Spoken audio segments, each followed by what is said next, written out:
ശരിക്കും ഈ സാമ്പത്തികമായിട്ട് എങ്ങനെയാണ് പിടിച്ചു നിന്നത് ഈ സിനിമയില്ലാത്ത സമയത്ത്? ഇപ്പം പറഞ്ഞു ജോലിക്ക് പോയിട്ടാന്ന് പറഞ്ഞു. എന്നാലും ഒരുപാട് സ്ട്രഗിൾ അനുഭവിച്ച സമയങ്ങൾ ഉണ്ടാവില്ലേ?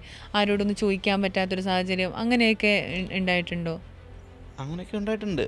എന്നാലും മാക്സിമം ആരോടും അങ്ങനെ ചോദിക്കാതെ ഉള്ളതുകൊണ്ട് അഡ്ജസ്റ്റ് ചെയ്ത് അങ്ങനെ പോകും. പിന്നെ സിനിമാക്കാർക്ക് ആരും അധികം കടം കൊടുക്കില്ല എന്ന് ഞാൻ കേട്ടിട്ടുണ്ട്. അങ്ങനെയല്ല, പിന്നെ എപ്പോഴാ തിരിച്ച് ഒരു സ്ഥിരമായിട്ടുള്ളൊരു ജോലി ഇല്ലല്ലോ. ആ അപ്പം ഒരു ഇതിലെത്താത്ത ഇപ്പം നമ്മൾ ടോവിനോ പൃഥ്വിരാജ് അങ്ങനെയല്ല പറയുന്നത്.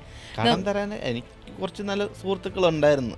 അവർ ഹെൽപ്പ് ചെയ്യുന്നുണ്ട്. സുഹൃത്തുക്കൾ അവർ ഹെൽപ്പ് ചെയ്യുമായിരുന്നു. അതൊന്നും കുഴപ്പമൊന്നുമില്ല. അല്ല, എല്ലാവരും ഇങ്ങനെ പൈസ കടമൊക്കെ ആയിട്ട് ചോദിക്കുമായിരുന്നോ? കടം അഥവാ തന്ന് തിരിച്ചു കൊടുക്കാതിരുന്ന ആ ബന്ധം തന്നെ അങ്ങ് പോവുമല്ലോ. അങ്ങനെ സിറ്റുവേഷൻ വന്നിട്ടില്ല. എൻ്റെ ഏറ്റവും അടുത്ത കുറേ നല്ല സുഹൃത്തുക്കളുണ്ട്. അവർ ഹെൽപ്പ് ചെയ്യും. ആ സമയത്തൊക്കെ അവരാണ് അവര് ഹെൽപ്പ് ചെയ്തത്.